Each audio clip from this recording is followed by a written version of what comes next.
Okay,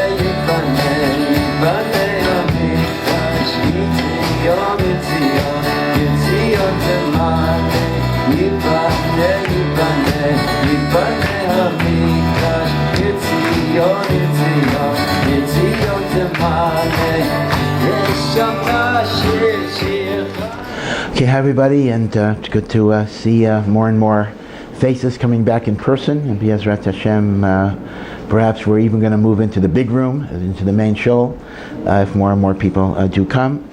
And the people who are listening remotely, also, Shalom Aleichem, and I hope everyone had a wonderful Shavuos. It's already our second class after Shavuos. And as always, we appreciate the sponsors of the shir. And tonight again, we are mispalel and learning for a Refuah Shelema for Chaya Shifra, bat Galila Yocheved, and Galila Yocheved, bat Devorah, as well as the young man that we've been davening for quite a long time, Binyamin Yisroel Chaim. We had Chaim now, ben Chanita, and all of them, B'soch Sharcholi Yisrael, should have a Refuah Shelema, Refuah Nefesh, Refuah Saguf, and of course our tefillos are with the families who lost loved ones in Meron, and of course in the recent terrorist attacks throughout different cities of Eretz Yisrael. And Baruch Hashem, right now we have a ceasefire. God willing, it'll last. Unfortunately, the other side does not have a great track record, but who knows? Chazal tell us that as we approach Mashiach, the Bnei Yishmael will do tshuva. So perhaps as we are in Ikvasa de Mashiach, perhaps indeed we will be zochet to see that type of tshuva. And so tonight I'm going to again be a little off sync because I really want to talk about something that was at the end of last week's Parsha, because last week we spoke about something else post Shavuos, and that is really it's thematically about the book of Bamidbar as a whole. So it's almost not tied necessarily to a Parsha; it's really tied to a theme about Chumash Bamidbar, and that theme is Chumash Bamidbar is about creating. It is the archetype for the ideal Jewish society. The society of Kedusha. Remember, we spoke about the fact that in the middle of the Machane is the Mishkan, the source of Kedusha, and around the Machane are the Leviim that are the full-time people that are Osek in Torah and Avoda, and then around them are the different types of tribes with the different flags, and that, as we spoke about last time, represents the notion of a unity with a diversity in which each group had its own approach in Avodas Hashem. It was not a homogeneous unity. It was a unity that appreciated the uniqueness of each individual. And we look at that Midbar in which everybody is organized around the Mishkan, and everybody is serving Hashem. But they are serving Hashem within a common framework of Torah and mitzvos, but with the uniqueness of their personality. This, in fact, is the prototype of the ideal Jewish society. As I mentioned last time, people sometimes make the argument that now that we have a Jewish homeland, now that we're in Eretz Yisrael, why should we keep Ashkenazim, Sfardim, all the different subgroups of Hasidim and Ashkenazim and Sfardim? There ought to be a unified Minhag Eretz Yisrael. But the truth is, obviously that's a mistake, because even when we had the tribes during the first temple, there were separate tribes and the like. And as I indicated, the diversity that exists within Am Yisrael is not intrinsically a weakness. It is a strength and a beauty. It turns into a weakness and a deficit only when it leads to a sinat chinam, a hatred, a disparagement. That is something bad, to be sure. That is the reason for the destruction of the second Beis HaMikdash. But the notion that there are different derachim in Avodas Hashem is a very powerful one. Binary thinking of the either-or type is actually pretty foreign to Judaism in many ways. Is this derech right, or is that derech right? Again, it may sound like the old joke where the rabbi hears one side of a dispute and says, you're right, and hears the other side of the dispute and says, you're right, and the rebbe says, how can they both be right? And he says, you're right too. So it may sound like I'm sounding that way, but often, in all of these different opinions, whether it's about yeshiva boys in the army, or whether it's about secular studies, or whether it's about parnasa versus full-time learning, all of these issues that people grapple with. There is no single right answer and single wrong answer. There'll be different approaches, different derachim, different answers that are appropriate for different people. And that's why we need a Rebbe, and that's why we need a mentor, that's why we need a guide. But we also have to be our own mentor and our own guide. That's also very important. On one hand, a person should always have a higher authority that they turn to. But on the other hand, you also have to own your life and take responsibility for your life and think things through. It's not like a blind dependence on what somebody else says. So that's kind of what Bamidbar is about, the constituting of this ideal Jewish society. And in fact, Rav Tzadok has a very interesting observation in which he basically says that the book of Bamidbar can be divided into 3 units of very, very unequal length. Unit number 1 is from Parshas Bamidbar, Parshas Naso, and the middle of this week's Parsha, Baloscha. And that's Unit 1. Now what happens after Unit 1? The Jewish people are finally commanded to leave Mount Sinai, or the Sinai desert, virtually more than 11 months, almost a year after they came there. They came Rosh Chodesh Sivan of year 1, the 25th of Iyar, just 11 months and 3 weeks. Later, the Anan finally starts moving, and we have Book 2 of Bamidbar, and Book 2 of Bamidbar only has 2 verses. Vayihi bin Soah Aron, when the Aron was traveling, because the Aron was traveling ahead of them, Moshe said, and we say this when we take out the Torah today, Kuma Hashem, arise, God, v'yanusu oivecha, and your enemies will flee.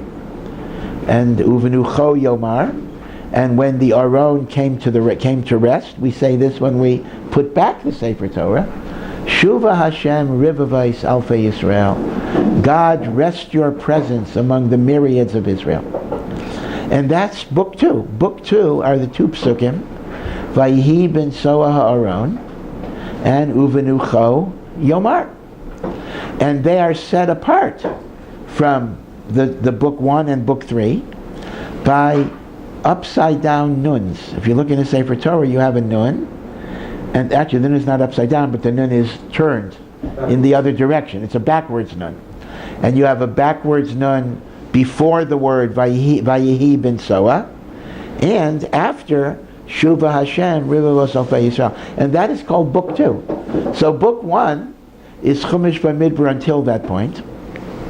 Book 2 are the 2 verses of Vayihi bin Soah ha'aron, and Book 3 is the rest of the book of Bamidbar. Now obviously these are very, very unequal books, right? And what's the concept of a Book 2 that only has two verses? That's why the pasuk in Mishlei talks about wisdom is on a house of 7 pillars.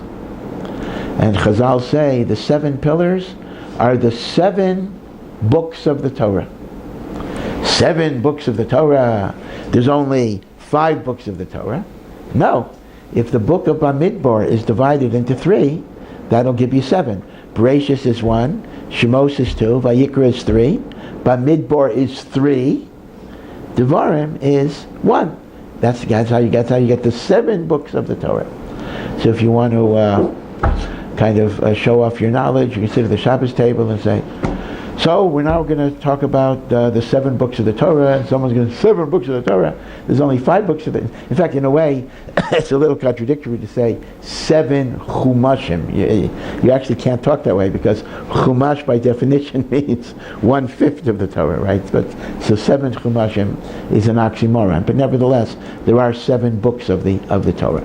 But what is the significance of that division? Number 1, and number 2. What is the significance of the odd feature of the backward nuns? So Rav Tzadok says very, very beautifully that this is the key to the structure of the book of Bamidbar.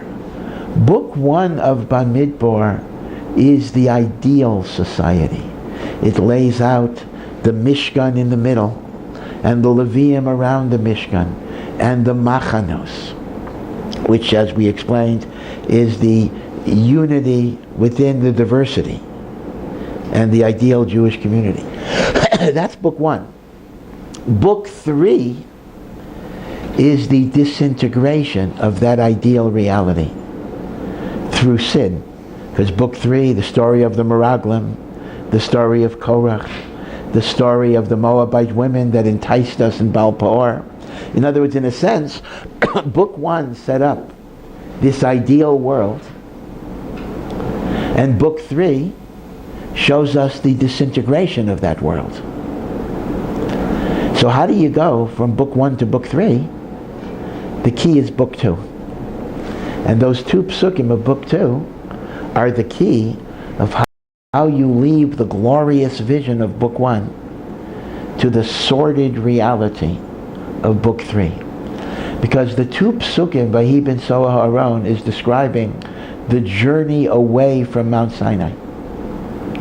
And Chazal make the point that when the cloud of glory finally moved, authorizing the Jews to leave Har Sinai, they were very, very anxious to leave.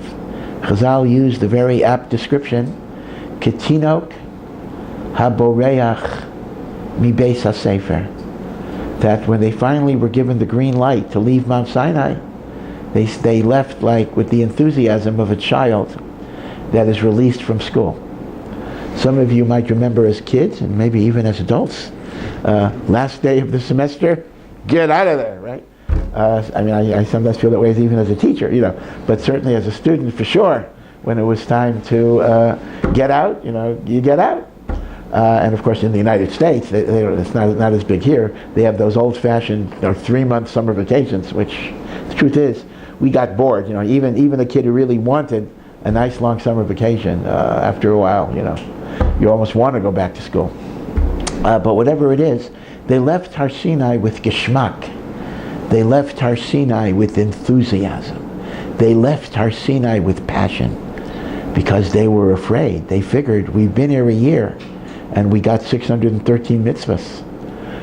How many more mitzvahs are we going to get if we have to stick around? Of course, their big mistake was that they actually did get mitzvahs even after they left Har Sinai, so it didn't really help them. But nevertheless, they figured, let's get out of here while we can. So Rav Tzadok says, how you go from 1 to 3 is based on the attitude you have towards Torah and mitzvahs. When your attitude is one of joy and enthusiasm and simcha in avodas Hashem, that will sustain you, that will strengthen you, that will elevate you. If, on the other hand, even if you're religious, even if I keep the commandments, my attitude is one of it's a tircha, it's a trouble for me, it's an inconvenience, it's a burden, I take it for granted, I don't appreciate it, then chas v'shalom, you can lose all of the madregos that perhaps you achieved. And if you manage not to lose them, your children can certainly lose them. Because if children are raised in a house, even a frum house, where Yiddishkeit and halachos are regarded as burdensome and difficult, then at some point they're going to have the attitude, why do I need to put myself through all of this trouble? There's an old Yiddish expression, it's a schwer zu sein a Yid. It is hard to be a Jew. People say it's hard to be a Jew, and the expression really was coined, I don't know if it was coined, but it was widely used in America in the 1920s, or after World War I, where it was indeed very hard to be a Jew. There were no protections for Shomer Shabbos people, and if you didn't go to work on Saturday, you had to find a new job every Monday morning. In fact, I should even say that the minhag in America, that many shuls have 2 minyanim. They have an early Shabbos minyan, let's say 7 o'clock minyan, and they have a later minyan. And I was a Rav in America for 25 years. And Rabbanim actually don't like the early minyan that much, because the early minyan are people who want to escape the Rav's drasha. So, we always had kind of a little bit of a resentment over that. The rabbis speak it both. Now they speak it both. I never did that. Yeah, right. They figured it out finally. Yeah. But what's interesting is that the people who go to the early minyan tend to be the more yeshivish element. So I like to remind those that more yeshivish element that the historical origin of the early Shabbos morning minyan in the United States, not in Israel, Israel is a different history, but in the United States, was that this was the Machalel Shabbos minyan. This was not the Frum minyan. These were people who really wanted to be Frum. They wanted to be Orthodox. They wanted to keep halacha. They would daven every day. They would put on tefillin. They would make Kiddush and Shabbos, and they would try to keep Shabbos. But they just couldn't hold back going to work. So they would go to work. They'd have to open the store at 9 o'clock. So they needed an early Shabbos morning minyan. Now, God forbid, I am not going to sit in judgment on them. I mean, they had a tremendous nisayon. And, who am I to say? Who knows if I or any of us would have managed to surmount that nisayon.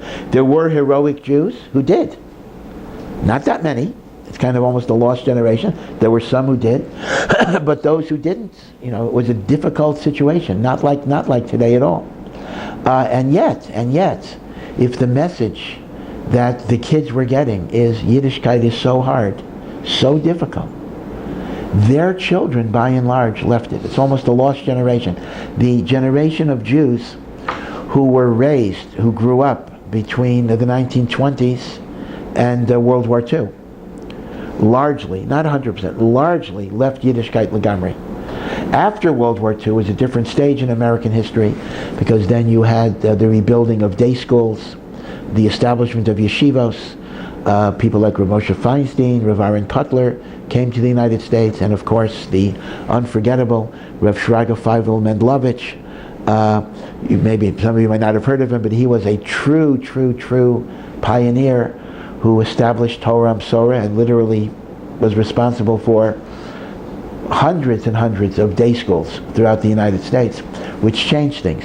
But the generation between 1920 and 1940, very, very lost, almost lost. And Rav Moshe Feinstein used to say that the phrase, "it is hard to be a Jew," destroyed a whole generation. Now maybe that's a bit of a hyperbole, but his point was that when the attitude that is conveyed is that it's hard to be a Jew, then people are going to drop it. When the attitude that's conveyed is, it is joyous to be a Yid, that has staying power. So Rav Tzadok reads this into the structure of Bamidbar itself. Book 1 is the holy ideal. Book 3 is the disintegration of that ideal. And Book 2 is the transition, based on leaving Har Sinai with the attitude of Tinok Haboreach Mi Beis HaSefer. In fact, if I could digress for a moment to elaborate on this point from another source, there is a Gemara in Nedorim which interprets a number of psukim in the Navi Yeshayahu that indicates that the Nevi'im didn't understand why there was a Chorban Beis HaMikdash. Alma of the Haaretz. And the Chachamim didn't know, and the Nevi'im didn't know, and Hashem himself had to give the prophets a direct answer. And the answer the Gemara gives is that the Beis HaMikdash was destroyed because they did not make blessings over the Torah. And as the Ran explains, they were learning Torah and they were doing mitzvahs. Because if they weren't, the Nevi'im would have known that. But they didn't say Birchas HaTorah, and that caused the Chorban Beis HaMikdash. So Rav Elia Lapyan, one of the great Balei Musar, asks a very strong kasha. Are we talking about the first Beis HaMikdash or the second Beis HaMikdash? It's very clear we are talking about the first Beis HaMikdash. Because when the second Beis HaMikdash was destroyed, there were no Nevi'im around. The last Nevi'im are Chagai, Zechariah, Malachi at the beginning of the second temple. By the Chorban of the second temple, by the Romans, there were no Nevi'im. So we're talking about the first Beis HaMikdash. So what's going on here? The Nevi'im don't know why it was destroyed, and Hashem has to answer because they didn't say Birchos HaTorah. We know why the first Beis HaMikdash was destroyed. The worst Averos in the Torah. Avodah Zarah, idolatry, Gilei Arayos, sexual immorality, adultery, for example, and Shvichus Damim, murder. So you have to come on to, again, it's an Avera, but it's relatively minor compared to that Avera. They didn't say Birchos HaTorah. And if you're going to tell me the Nevi'im didn't know about Avodah Zarah, Galila, Shvichus Damim, well, what do you mean they didn't know? What do they talk about? I mean, the books of the Nevi'im are giving Musar to Bnei Yisrael because of those Averas. So, number one, what did the Nevi'im not know? And number two, why is the answer to the Chorban Lo Birchu B'Torah Techila if you have the cardinal Averos of Avodah Zarah, Gilei Arayos, Shvichus Damim? See? So Revelia gives a beautiful, beautiful answer. When Chazal are saying the Nevi'im didn't understand how there could be a Chorban Beis HaMikdash, they weren't asking what are the sins that caused the Chorban Beis HaMikdash. They understood that the sins that caused the Chorban are Avodah Zarah, Gilei Arayos, Shvichus Damim. They understood it. They saw that. They gave Musar and Tochacha about that. For sure. Those were the Averas. But the Nevi'im are asking what you might call a meta question. And that is, okay, Klal Yisrael is guilty of the worst Averas. But they were studying Torah. Shouldn't the Torah refine them? Shouldn't the Torah protect them? Shouldn't the Torah elevate them? How can you be a person who learns Torah and then go out and do Avodah Zarah, Gilei Arayos, Shvichus Damim? A mashal that I often use is, imagine you're in yeshiva, and you have a nice morning seder, you're learning from 9 to 1, and then you have an hour break. So you go to town, you commit some rapes, murder, and bank robberies, and then you make it back in time for mincha and afternoon seder. I mean, there is something wrong with that picture. I mean, doesn't the Torah affect me in some way? So that's the question they're asking. When they're saying, how could there be a Chorban Beis HaMikdash, they're not asking, what was the sin that caused the Chorban? They know what the sin is. Avodah Zarah, Gilei Arayos, Shvichus Damim. But they're asking, why didn't the Torah elevate and purify them so they would be incapable of that sin? And the answer is, because they didn't recite Birchos HaTorah. They learned, but they didn't recite Birchos HaTorah. What's the connection? How is that an answer to the question? So Avelia Lapian brings from the beginning of the book of Malachim Aleph.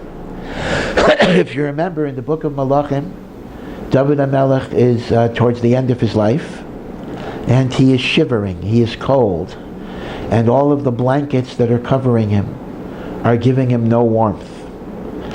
And Chazal say, why were the blankets not capable of giving him warmth? Because Chazal say, anyone that is mevazeh begadim, if you treat clothing with disrespect, the clothing will eventually not protect you. And David HaMelech was guilty of treating clothing with disrespect, because you will recall an incident that at a time when Shaul HaMelech was pursuing David and wanted to kill him. Shaul wanted to kill David. At some point, Shaul went into a cave to relieve himself, and he left his cloak at the entrance of the cave. So Shaul was obviously vulnerable and not protected. They didn't have, apparently for whatever reason, they didn't have secret service at the entrance of the cave. And David was able to sneak up to that entrance, cut off a piece of his cloak, and then later he was standing on a hill calling down to Shaul and saying, you see how close I was to you. I could have killed you, and I did not. And at that point Shaul felt bad that he was pursuing him. That was very short-lived, but there was a little bit of rapprochement, a little bit of peace at that point. So Chazal don't fault David for being mavaza the melech. That's not the problem. But he's mavaza a garment. So apparently garments are related to each other, because David was mavaza Shaul's cloak, but because of that the other garments did not give him warmth. So beware, don't throw your wife will certainly be happy, don't throw your clothes around. If you're mavazeh es ha-begadim, then chas v'shalom, the begadim will not take care of you. Now what you see from that, thank you. What you see from that teaching is that if something is intended to provide a certain benefit for you, but you don't treat it with requisite respect, it will not give you that benefit, even for clothing. So Rav Elia says, in the same way that a disrespect for clothing will result in the clothing not helping you, a disdain for Torah will result in the Torah not helping you either. So Lo Bircha B'Torah Techila means they didn't appreciate the Torah as a gift for which they would express gratitude and appreciation. They learned the Torah. They kept the mitzvahs, other than the big three they were violating, but they kept the mitzvahs. But because of Lo Bircha B'Torah Techila, you see what Rav Elia is saying?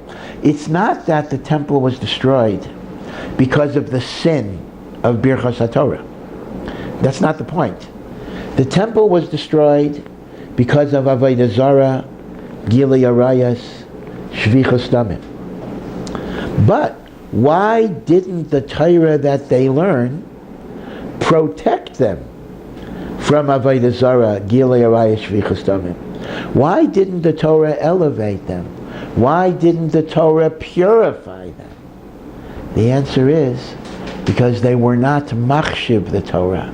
They were mavaza es ha-Torah. And the same way that we say, kol ha-mavaza es ha-begadim, right? You treat clothing with disrespect. The clothing will not give you warmth. You treat the Torah with disdain.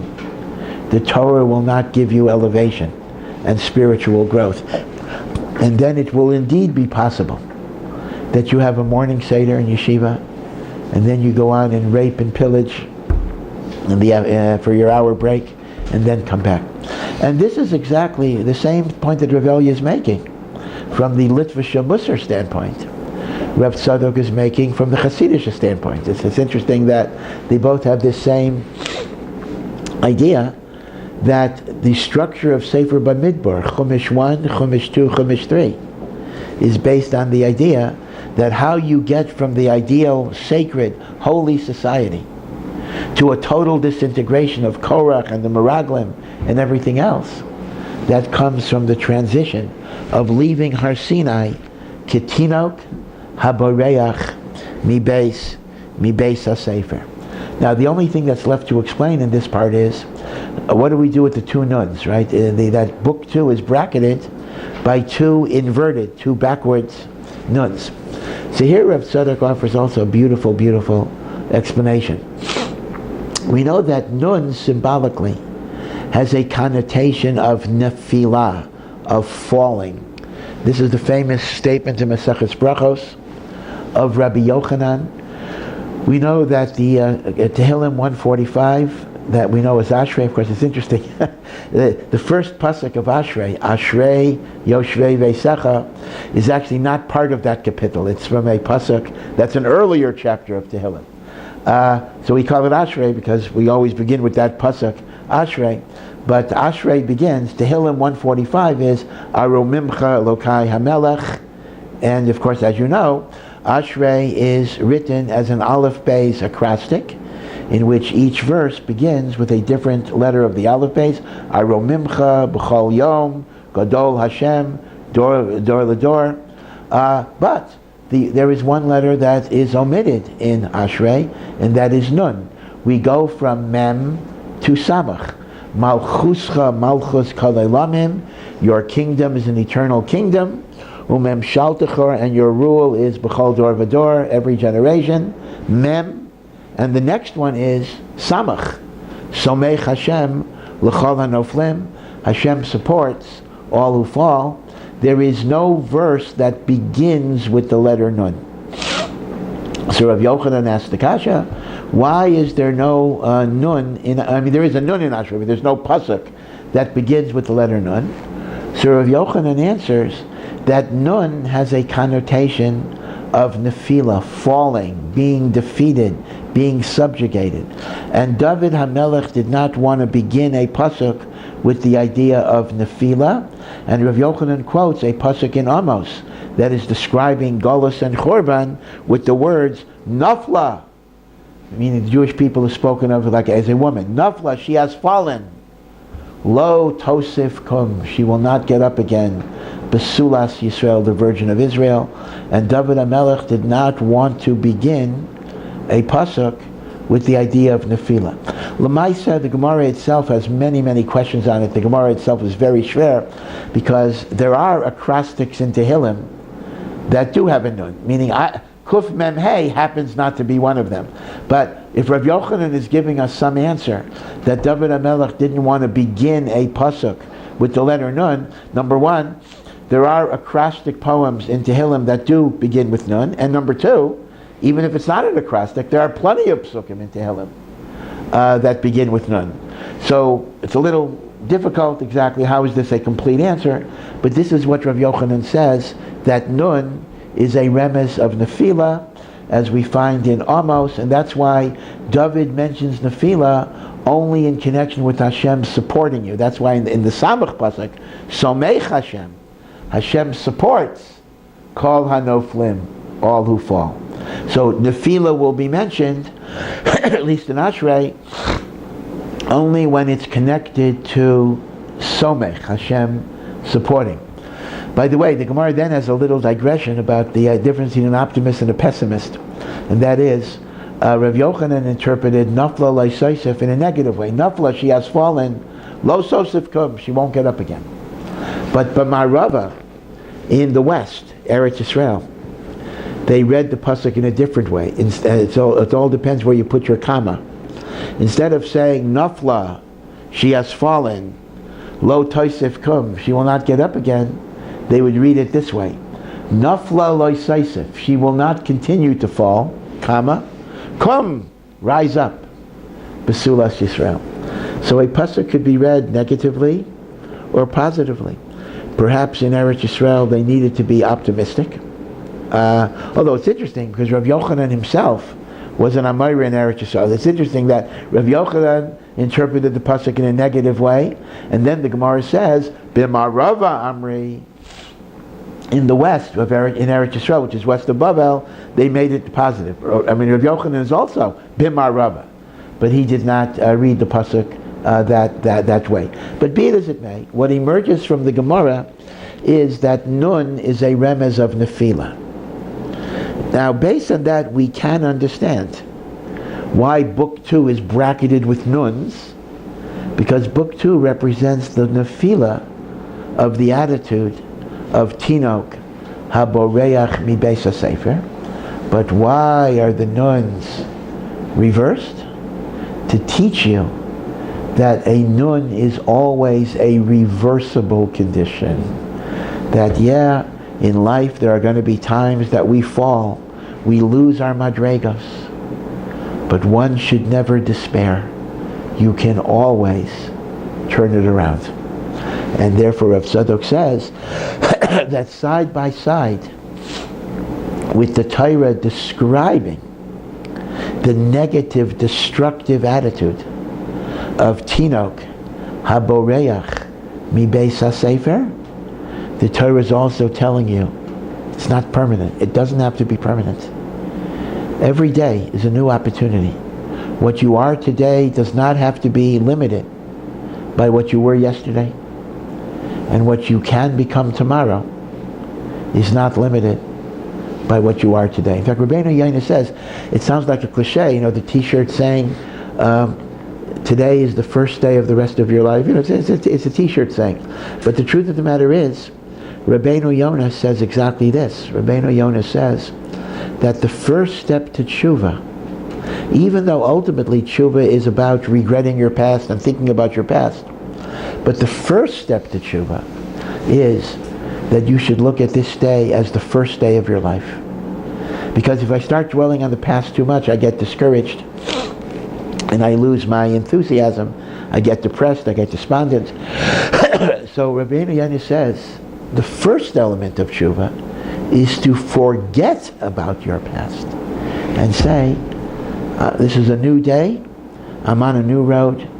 Where I was yesterday has nothing to do with what I am today. And then when you get stronger, you can then think about your past and how you could fix it and the like. So this idea that today is the first day of the rest of your life, that's actually a very, very important aspect. So this is Rav Tzadok's understanding of the basic structure of the book of Bamidbar. Actually, it turns out I am talking about this week's Parsha, so again, I'll have to figure out what I was going to say. I'll have to keep for another side, because I actually want to continue with something from Parshas Baloscha itself. Now, in the Parshas Baloscha, going to an earlier point in Parshas Baloscha. Oh yes, I'm sorry, one final point about this, and I think we talked about it around a month ago. A month ago was Pesach Sheni. And this is the Parsha of Pesach Sheni. So I don't want to repeat the shir that I gave you on Pesach Sheni. But those of you that remember, I'm not sure how many, but those of you that remember will recall that one of the very important lessons of Pesach Sheni is the gift of a second chance. That even if I'm tamei, I feel I'm impure. Even if I'm derech rechoka, I feel I'm very far from God. If you want to have that second chance, Hashem will give it to you. And that once again ties in very nicely with the notion of all nefila is reversible. So the reversible nuns fit in very well with the theme of Pesach Sheni. God will give you a second chance if you want it. Remember, you have to ask for it. Right? Hashem wouldn't have given Pesach Sheni had they not said to Moshe, give us another chance. Now, in this connection, I want to go a little backwards to an earlier part in Parshas Baloscha, in which the Leviim are formally chosen to take the place of the firstborn. And there's an age limit. Right? Leviim are supposed to serve in the Mishkan only from the age of 30 to the age of 50, and at 50 there seems to be a mandatory requirement. Now there are two, the Gemara itself notes that one pasuk says they start at 25, another pasuk says they start at 30. So the Gemara says that 25 you start apprenticing under the supervision of an older Levi. At 30 you can kind of be given responsibilities by yourself. And the fact that there's a 5-year apprenticeship, the Gemara has an interesting observation. We see from here that if you've been working at something for 5 years and you're not successful, it might be time to change. So, as a little aside, this is a very well-known excuse in the yeshiva world, where a Talmud will often go up to his Rebbe or Rosh Yeshiva and say, I've been in yeshiva for 5 years, I'm not very successful, I guess it's time to leave. Sometimes it is, indeed, but there are two different answers. If the Rebbe wants him to stay, there are two different answers the Rebbe gives. One might be called the warm and fuzzy answer, and one might be called the tough love answer. I'll give you the tough love answer first. So you come to the Rosh Yeshiva and say, I've been trying this for 5 years and it's not working, so I guess I should leave. So the Rebbe says, you think you've been trying? You think you've been doing anything? He says, this is only a test if you've really tried. You haven't tried, so Mamela, the test has not been fulfilled. That's kind of the tough answer.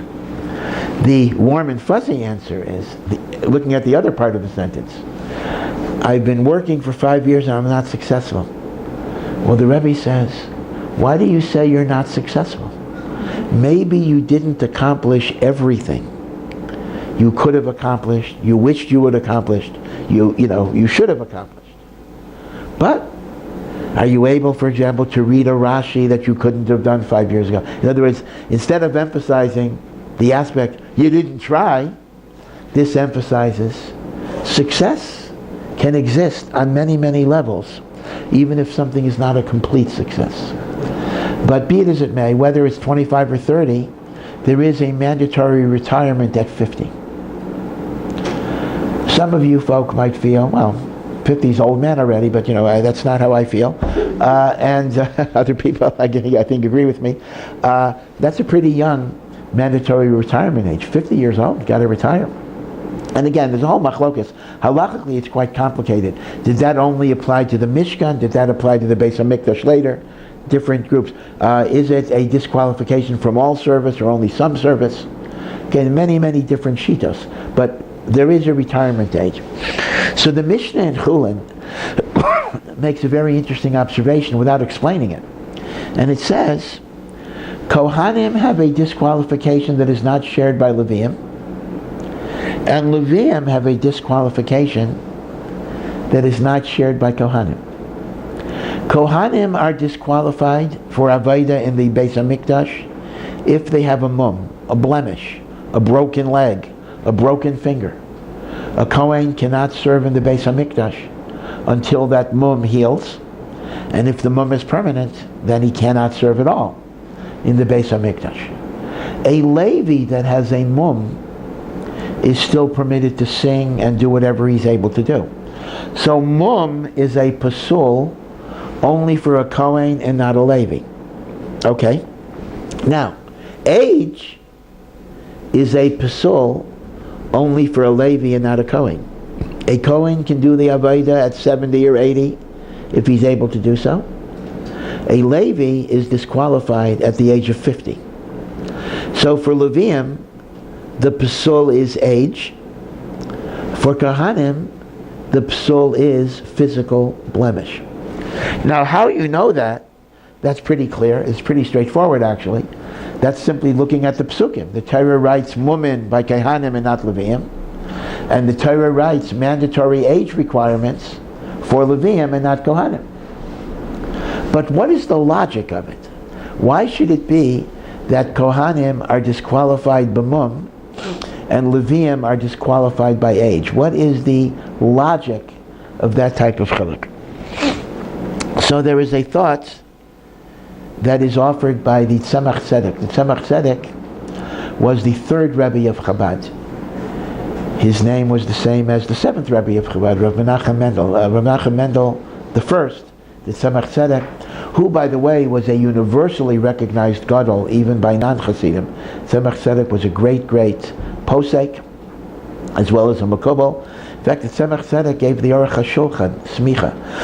The Aruch HaShulchan was one of the greatest Litvisha misnaged rabbanim of the 19th century, and his first stellar before he went to Navardik was in a Chabad city. Chabad communities would often have to hire non-Chabad rebbeim, but if you were a non-Chabad rebbe or rav, you had to be approved by the rebbe. So the Aruch HaShulchan had to spend a month in the Tzemach Tzedek's house, and the Tzemach Tzedek tested him on all the inyanim of the Shulchan Aruch, and the Aruch HaShulchan would speak with amazement about the ga'inus of the much older Tzemach Tzedek, and he said as a praise of the Tzemach Tzedek that I was in his house for a month and there was not a single time he told me a Hasidic thought. Again, the Tzemach Tzedek was extremely prolific in Hasidus. Tzemach Tzedek, I believe they say, not all of it's been published, but had over 30,000 pages of Hasidus and Kabbalah. But he knew that wasn't the Aruch HaShulchan's cup of tea, so he didn't tell him anything, whatever it would be. And the Aruch HaShulchan was amazed with that Tzemach Tzedek didn't try to proselytize him or make him a chassid or anything like that. But be it as it may, the Tzemach Tzedek was the Alter Rebbe's grandson. And the Tzemach Tzedek says the following: the Kohen and the Levi represent two different ways of serving Hashem. The Kohen represents consistency, precision, and exactitude. If you know, for example, anyone that's either learned Mishnayos of Kodshim or Gemara of Kodshim knows that the whole Avodah of the Beis HaMikdash is a very highly regulated, detailed Avodah. It's not a place for creativity. It is not a place for improvisation. It's not a place of do your own thing. You have to follow the rules very precisely, very exactly, and it has to be done the same way every single time. I'll give you a trivial example. Let's say a Kohen were to decide, a Kohen wears Bigdei Kahuna when he does the Avodah. If a Kohen were to decide he wanted to add a nice scarf to his Bigdei Kahuna, or a necktie, that seems to be a harmless, innocuous enhancement of the beauty of the mitzvah. Do you know that if he were to wear a necktie, all of the korbanos that he would bring are totally pasul? And this is called a psul of meruba begadim. If a Kohen wears extra garments besides the Bigdei Kahuna, the avodah is pasul. So a Kohen represents the idea of following the details of Hashem's law without deviation, without change. The Kohen represents constancy. His job is not affected by his mood, by his feelings. He has to do the job. And indeed, the whole prototype of the Avodah is the Korban Tamid. Korban Tamid is day after day after day after day. Twice a day, that's correct, morning and afternoon. So the Kohen represents stability, consistency, precision, exact fulfillment of detail. Levim had many different tasks, but their primary greatest task, both in the Mishkan and in the Beis HaMikdash, was Shira v'Zimra. They would sing and play instruments, both vocal and instrumental.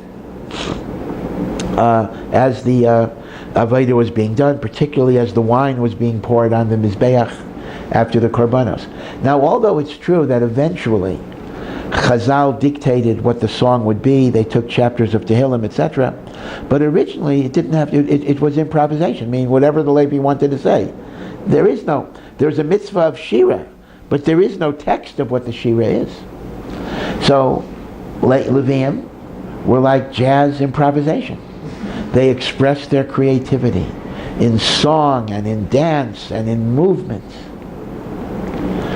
So the Tzemach Tzedek says, there are strengths and weaknesses in each aspect of this Avodas Hashem. The strength of the Kohen is he is constant. He's undeviating. He is not affected by his moods because his task is going to be the same no matter what. The downside of that approach is that after a while you may not always have enthusiasm or passion or feeling because you're so focused on the detail that you don't see the overall forest of connecting to Hashem.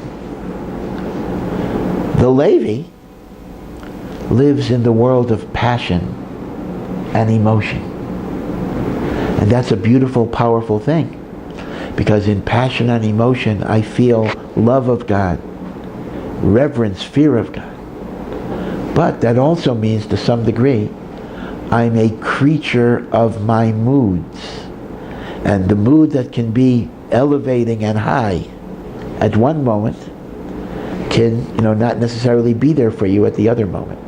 Meaning, a Yiddishkeit that is predicated on emotion and feeling can wax and wane and be inconsistent. A Yiddishkeit that is based on precision and attention to detail will be constant and consistent, but it may lack emotion and feeling. So here's what the Tzemach Tzedek says. The Kohen who lives in the world of precision and detail, age is not an impediment. Because if anything, If your job is to do the same thing again and again and again and again, you only get better with age. The only thing that can stop you are the physical limitations of your body, which are exemplified in mum. So you can work until you are physically unable to work, because you will just get better with age. With respect to Levium, who live in the world of emotion, it actually works the other way around. Emotion is so powerful that you can surmount the physical limitations of the body. Now, a lot of this is fake, obviously, but sometimes you see the Christian faith healers, they call on people to get up out of their wheelchairs or whatever it is. Okay, I understand that that's fake. But there is a certain element that when a person is intensely emotionally aroused, they can surmount the limitations of their body to some degree. The classic examples are the woman who lifts the car when it falls. A baby is trapped under the car, the woman will, lift the car. I mean, she may be in the hospital for the next 4 months, but the adrenaline will allow her to do something superhuman. The emotional intensity can surmount the limitations of the body to some degree. And that's why the Levi is not disqualified by physical disability. Because when they're in the zone, so to speak, they can transcend the limitations of their body. But what is the occupational hazard of the world of emotion? Burnout. You do it over and over and over again, you might lose the enthusiasm. So therefore, the Levi who lives in the world of emotion, his disqualification is age. The Kohen who lives in the world of detail and precision, his disqualification is physical disability. Now, I am being a little loose here, because I'm identifying mum with physical disability. That's not quite true, because obviously there are certain women that a person can have that don't necessarily disable him from physically doing the avodah. For example, if a Kohen has one eye bigger than the other eye, or whatever it is, or a unibrow, that may be a mum, even though it's not a disability per se, but at least generically we can understand that the general category of mum does connect to some type of physical impairment and the like. I heard that a left-handed Kohen should not do the avodah. That is correct. That is correct. The avodah has to be done with the right hand. That's correct. So this is the idea. Now the Tzemach Tzedek then goes on to say, in reality, the Mishkan requires both Kohanim and Leviim, because essentially what this means is Avodas Hashem requires these two extremes to be combined. We need, on the other hand, the world of precision. If your Yiddishkeit is simply based on feel-good spirituality, I love God, and then you simply make up your own religion, you're not serving Hashem. That's simply a narcissistic self-indulgence. I think we've spoken many times in different contexts that Avodas Hashem means following God's rules. So I need to be the Kohen who follows God's rules.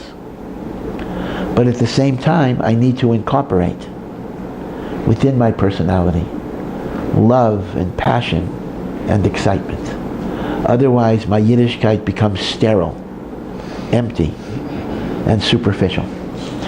Now, you could almost say, in a sense, that what the Tzemach Tzedek is talking about is combining the Litvak and the Chassid. Again, these are stereotypes. I don't mean to say them as absolutely true statements. And that is, you have the Litvak that cares about halacha, exact. And then you have the Chassid that is about emotion and feeling. So the Litvak is the Kohen and the Chassid is the Levi. But you need Kohanim and Leviim, and the truth of the matter is, it's not just in the Beis HaMikdash, but each of us builds a Beis HaMikdash for Hashem in our own heart. Bilvavi, as the poem goes, Bilvavi Mishkan Evnech. I build a dwelling place for God in my heart. And therefore, in my own Mishkan, I need to be a Kohen and a Levi. I need to combine those two modalities and the like. And that is the Avodah of the Kohen, and that is the Avodah of the Levi, and that is why they have different disqualifications. Now, the truth of the matter is, there in the writings of the Arizal, there's a little bit of complication. In one passage of the Arizal, he writes that Liyosid Lavo, the Leviim will be elevated to be Kohanim. I'm not sure he indicates what happens to the Kohanim. It seems to be the Kohanim will be reabsorbed into Shevet Levi, and all Leviim will be elevated to Kohanim. That is one teaching of the Arizal. There's another teaching of the Arizal, as they seem to contradict, that actually says the Avodah is going to go back to the firstborn who lost it after the Ched Egel. So it's hard to reconstruct exactly what is going to happen. But at least if you go with the first view, that the Levium will become Kohanim, this makes a lot of sense, because when we perceive the true essence of God, we will be in a permanent state of emotional inspiration.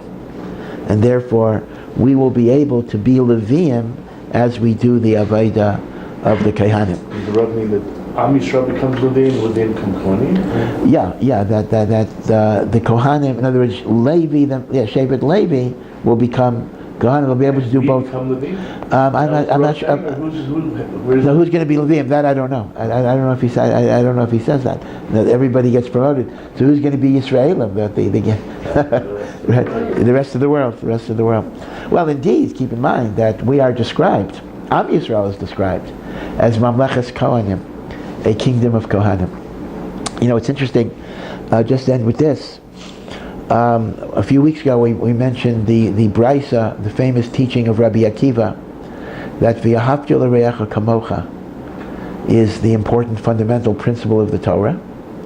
And Ben Azai gave a second pasuk. This is the book of the creation of man, who was made in the image of God. And those are two views that we talked about. But there's actually a third view in a medrash that is quoted in the Hakdama to the Ein Yaakov, and we don't really have this medrash, so it seems to be a lost medrash, that there's a third opinion. One opinion says the most important verse in the Torah is V'yahavta l'reacha kamocha. Another opinion says the most important verse in the Torah is man is made in the image of God. Okay, we understand that. But the third view is, no, the most important verse in the Torah is Esakeves ha'echad taseh baboker. You bring one lamb in the morning, korban tamid, v'esakeves hasheni taseh ben arbayim, and you bring the second lamb in the afternoon. That's the most important one.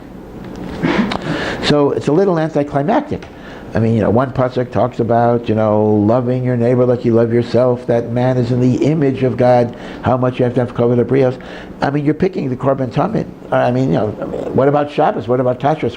What is so important about the korban tamid? And the answer is consistency. Because there are going to be times in life where we don't feel inspired. Like, tomorrow morning, maybe I'll really want to daven, and I'll daven great. Maybe the day after not. Learning whatever the Avodah is. But the Korban Tamid is the reminder that even when you're not inspired, go through the ritual, go through the practice. Keep it up. Remember that life does have ups and downs. And you stick with it, even though times are not always going to be full of inspiration. I mean, that's really the essence of maturity anyway.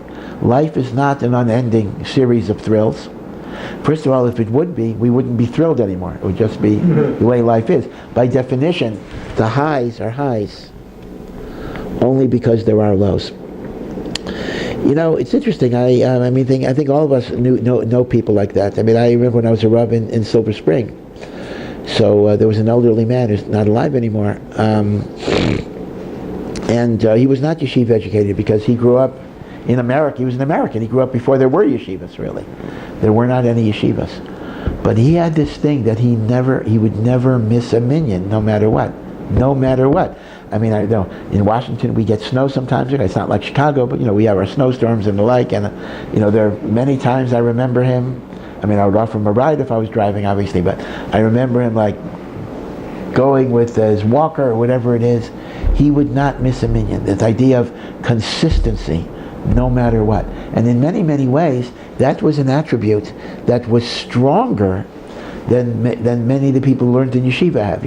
We learn in yeshiva, so we're kind of sophisticated. We know the halachas. The halacha says, I don't have to do this, if this, whatever it is. We make cheshbonos, right? Whatever. Sometimes they're right, sometimes they're wrong. But we make distinctions that get us out of things. And here was a simple Jew. Actually, he was actually very intelligent, but he was not a Talmud Chacham in any way. And no calculations. This is what you do. A Jew goes to shul in the morning, and a Jew goes to shul in the afternoon. The weather doesn't make a difference, whatever it would be. And whenever I think of this vort about es hakeves, one lamb in the morning, one lamb in the afternoon, I think of that type of Jew. Sometimes we are victims of our own sophistication. The older generation, in many ways, was not as Torah knowledgeable as the newer generation. And it's a little bit of a chaval, and maybe I'm speaking more about America, that's my my memories, my formative years, that sometimes the yeshiva-educated boys look down at the older, simple balabatim, who were not that learned that much. And yet, it's very, very similar to the idea that the midget on the shoulders of the giant can see further than the giant. True, but only because they're on the shoulders of the giant. And not only that, but there were many, many qualities of that older generation that I think got lost with our greater sophistication and even our greater Torah knowledge. Kind of a certain simplicity, kind of this is the way it is, and you don't ask questions, and you don't look for ways out. And that's the idea of consistency, and that's the avodah of the Kohen. But the Tzemach Tzedek says you also have to ultimately combine it with the feelings and passions of the Levi. So wish you all a very, very good week, and Shabbat Shalom, and good health.